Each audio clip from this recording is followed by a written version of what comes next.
Halo, selamat pagi. Kita berjumpa lagi di siaran Ruang Publik KBR. Ada saya Ines Nirmala yang bersama dengan Anda sampai kurang lebih di jam 10 waktu Indonesia Barat. Pagi hari ini kita membahas seputar investasi publik pertanian, untuk apa dan siapa. Siaran hari ini juga didukung dan dipersembahkan oleh Koalisi Rakyat untuk Kedaulatan Pangan (KRKP). Kita membahas seputar hal yang berkaitan dengan pertanian karena kita tahu pandemi COVID-19 sudah menjadi ancaman serius bagi ketahanan pangan global. Dan dalam konteks Indonesia, bahkan sebelum munculnya COVID-19, ketahanan pangan negara telah lama menjadi kekhawatiran karena ketergantungan kita pada impor bahan pangan pokok untuk memenuhi kebutuhan domestik seperti gula, beras, jagung, dan daging sapi. Oleh karena itu tidak mengherankan jika situasi pandemi memberikan tekanan pada sistem yang sudah rapuh dan mendorong kembali isu ketahanan pangan ke dalam wacana politik Indonesia. Upaya penguatan dan pembenahan kebijakan investasi publik di sektor pertanian pun perlu menjadi perhatian untuk mendorong perbaikan tata kelola, transparansi, dan akuntabilitasnya sehingga memberikan manfaat berupa peningkatan produksi pangan dalam negeri dan juga perbaikan kesejahteraan petani. Lalu bagaimana kebijakan investasi publik saat ini dapat mempengaruhi produksi pertanian dan meningkatkan derajat kehidupan petani? Inilah yang akan kita bahas bersama dengan narasumber kita yang sudah bergabung secara virtual lewat Zoom, yaitu Bapak Said Abdullah, Koordinator Nasional Koalisi Rakyat untuk Kedaulatan Pangan. Selamat pagi Pak Said, apa kabar? Selamat pagi Mbak Ines, kabar baik. Gimana Mbak Ines, sehat kabarnya? Sehat juga Pak Said. Ini kita membahas isu yang penting tapi mungkin banyak orang yang banyak yang tidak membahas ya Pak ya. Walaupun ini hal yang penting karena ini berkaitan dengan pangan, dengan isu ketahanan pangan yang sudah lama menjadi wacana di Indonesia. Dan kita juga mengajak pendengar kita untuk bergabung pada diskusi di siaran Ruang Publik. Anda bisa bergabung lewat telepon bebas pulsa di 0800 245 7893 atau WhatsApp di 0812 118 8181.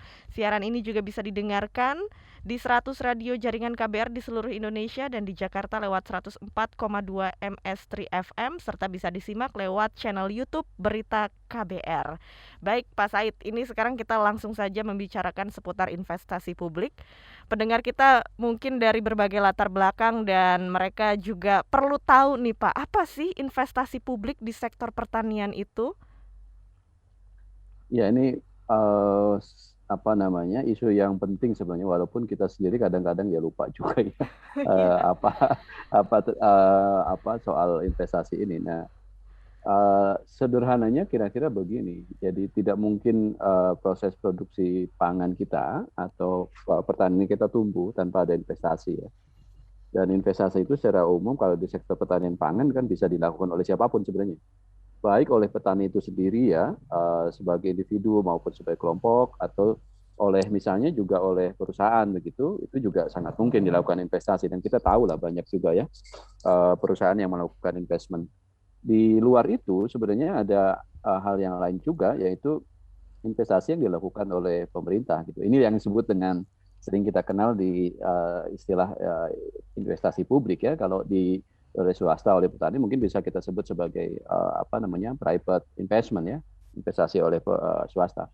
Nah, yang kita sebut sebagai investasi publik itu merujuk pada berbagai pengertian dan seterusnya. Saya tidak ingin membacakan teorinya gitu ya, tapi secara prinsip investasi yang dilakukan di sektor-sektor publik gitu. Nah, pertanian ini kan jadi ada sengkarutnya dengan sektor publik karena misalnya untuk kepentingan teknologi gitu yang bisa diakses publik, dimanfaatkan publik. Kemudian kalau yang umum ya ada jalan apa namanya, jalan tani, jalan desa gitu. Itu bagian dari bentuk-bentuk investment publik gitu ya, yang memang investasi biasanya dilakukan oleh pemerintah, namanya pakai dana publik dan kemudian untuk kepentingan publik. Jadi investasi yang diorientasikan untuk melayani kepentingan publik secara luas. Dalam hal ini petani ya, kalau kita ngomong di sektor pertanian pangan tentu saja. Nah, kalau di sana mungkin ada irigasi, embung, kemudian juga misalnya dalam bentuk investasi saprotan, saprodi ya, alat pertanian misalnya, mesin-mesin pertanian, kemudian pupuk, benih dan seterusnya. Itu contoh-contoh yang ada di apa namanya di sektor pertanian. Orientasi atau tujuan dari investasi yang dilakukan oleh pemerintah sebenarnya tidak dalam kerangka mencari keuntungan, gitu ya, karena Hmm. ini dia layanan ke publik.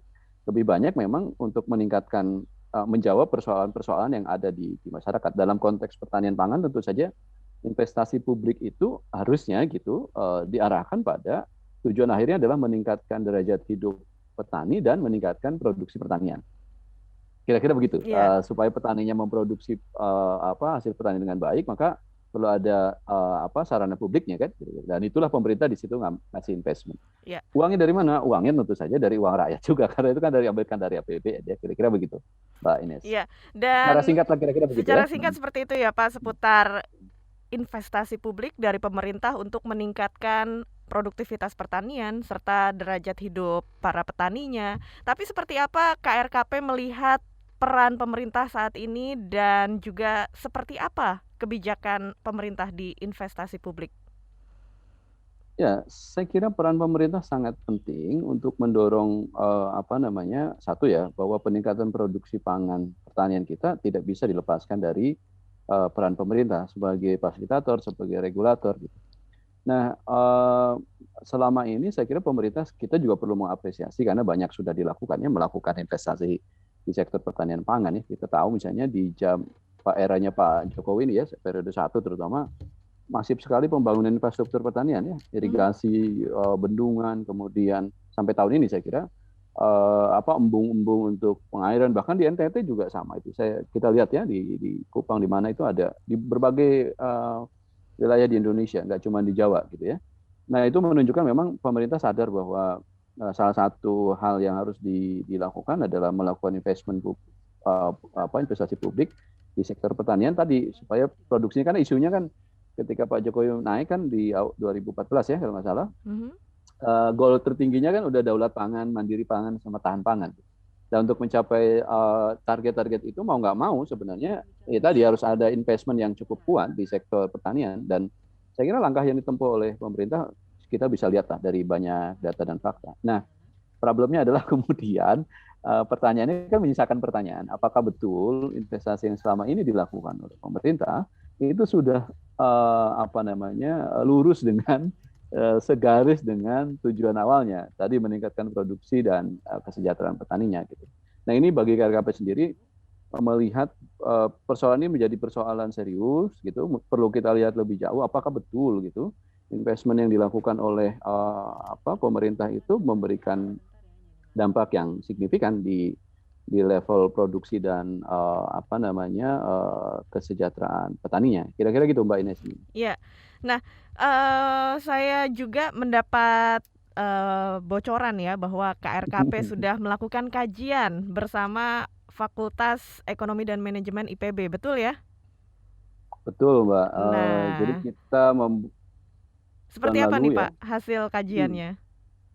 ya 3 bulan lalu kita bikin kajian tadi dengan pertanyaan tadi, apakah betul gitu ya, pertanyaan dasarnya kan kira-kira begitu. Ya. Karena kita pengen apa yang dilakukan oleh pemerintah menjadi lebih berarti, punya makna dan kemanfaatan dan sesuai tujuannya tadi lebih kuat lah. Dan dalam kerangka itu maka dilakukan kajian. Kajian ini untuk melihat sebenarnya apakah model investasi publik yang dilakukan selama ini itu cukup efektif dan efisien untuk mencapai tujuan itu. Atau sebenarnya ada yang perlu dikuatkan gitu ya. Nah, kajian ini dibagi dua gitu. Satu, kita menggunakan data sekunder yang kemudian kita coba modeling dengan by computerized ya, di modeling gitu dengan computerized, yang kemudian kita ketemu gitu beberapa temuan yang menarik menurut saya. Pilihan-pilihan model investasinya itu harusnya ada, kita coba pakai 5 model ya simulasi, dan ketemu bahwa nggak bisa itu 4 model dan nggak bisa ternyata hanya satu model investasi, misalnya di investasi infrastruktur aja itu tuh nggak bisa. Nanti mungkin di sesi berikutnya. Sesi yang kedua sebenarnya kita melakukan juga mengukur ya persepsi. Jadi kalau yang pertama tadi berdasarkan data agregat makro alokasi anggaran ya. dan hasil investasinya di level nasional gitu. Yang kedua, kami ngukur juga di kajian ini persepsi user ya, penerima manfaat dari investasi itu di tingkat petani. Ini dilakukan di Pacitan, kemudian di Lombok Utara dan Subang, kemudian Subang, Indramayu, dan satu lagi di Sulawesi Selatan di Luhut Utara. Nah, di 5 kabupaten ini kami juga menanyakan persepsi masyarakat ya soal investasi yang dilakukan oleh pemerintah. Kira-kira gitu ininya, Oke, kajian itu. baik. Ini menarik ya, ada 4 model investasi yang Mm-mm. nanti akan dijelaskan juga oleh Pak Said hasil Mm-mm. kajiannya seperti apa, dan ini Mm-mm. memang, kita lihat bahwa investasi publik di bidang pertanian sangat penting gitu. Tapi kita lihat juga walaupun sudah dilakukan dari tahun ke tahun, kesejah kesejahteraan petani masih belum meningkat dan juga Mm-mm. produktivitas pertanian di Indonesia Mm-mm. belum maksimal. Ini apa Mm-mm. kendala yang terjadi, Pak? Ya, kalau dari kajian ini bahwa satu highlight besar ya, Mhm. bahwa ada yang keliru, bukan berarti salah ya. Artinya ada yang perlu diperkuat dalam konteks pilihan model investasinya, gitu ya.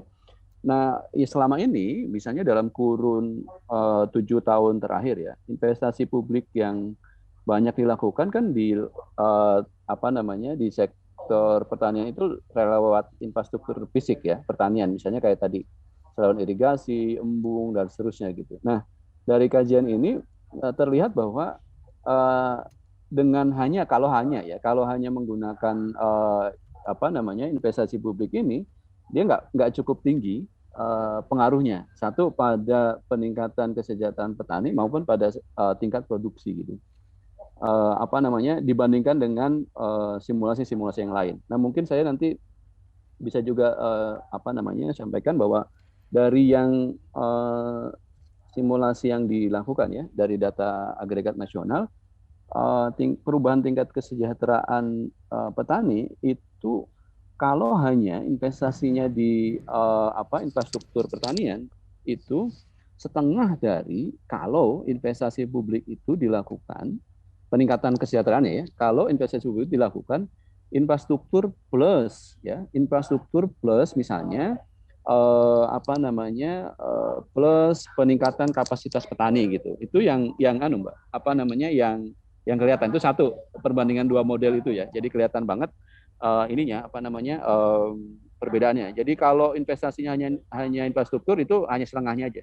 Tapi kalau infrastruktur plus tadi peningkatan kapasitas petani itu bisa 2 kali lipatnya. Belum lagi kalau investasi infrastruktur itu di simulasi yang ketiga dan keempat, kalau misalnya digabungkan dengan penggunaan teknologi, investasi di teknologi, kemudian di riset and development untuk misalnya benih, untuk macam-macam. Kemudian belum lagi kalau digabung dengan tadi pendampingan dan peningkatan kapasitas petani. Jadi setidaknya kami mengukur ya di level investment yang baik itu di mana gitu, ada 4 hal yang harusnya ya.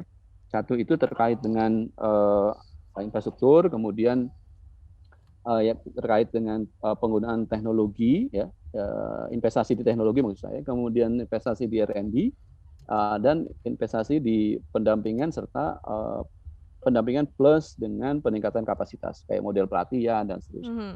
Jadi harusnya investasi kita lengkap gitu paketnya. Ya, kalau simulasi yang kita lakukan memang harusnya di paket lengkap kalau menu Iya gitu ya, iya iya di iya. 4 hal itu harusnya bareng gitu Mhm. dilakukan. Iya, Kalau hanya infrastruktur that's betul not enough gitu. Karena tadi betul. cuma tengah aja. Bahkan kalau di simulasi 4 dibandingkan dengan simulasi 1 ya. Mhm. Simulasi 1 tadi hanya investmentnya di infrastruktur. Kalau yang 4 ini paket lengkap ini itu Mhm. sampai dengan 4 kali lipatnya. Jadi dapat dibayangkan tingkat kesejahteraan petani kalau investasinya dilakukan dengan menggabungkan 4 variabel tadi, Mhm. infrastruktur, R&D, teknologi, kemudian pendampingan tadi, itu 4 kali lipatnya kalau peningkatan dibandingkan dengan hanya infrastruktur. Iya. Ini saya kira yang temuan paling besar. Belum lagi ngomong soal produksi gitu ya. Produksi juga hampir sama ya produksi dan penyerapan tenaga kerja itu juga bisa Ya. kelihatan banget gitu ya. Heeh, Baik, nanti kita akan bahas lebih banyak ya Pak seputar model oke. investasi ini dan bagaimana dampaknya kalau model investasi ini diterapkan di sektor pertanian. Ini sebelum jeda kita beri kesempatan kepada pendengar kita yang sudah bergabung lewat telepon, ada Ray di Jakarta Barat yang sudah bergabung, nanti bisa ditanggapi di sesi berikutnya ya Pak ya. Kita sapa dulu, selamat pagi Ray, apa Halo, kabar? selamat pagi. Baik. Iya Ray, apa yang Ya, mau disampaikan atau ditanyakan? iya saya mau menanyakan sebenarnya sini tentang investasi ini. Apakah investasi pertanian ini tuh sangat menjanjikan, Pak? Dan yang membuat Bapak yakin kalau investasi pertanian ini dapat menghasilkan profit yang besar, gitu aja sih. Oke, baik terima kasih Ray di Jakarta Barat, nanti pertanyaannya akan kita jawab setelah jeda.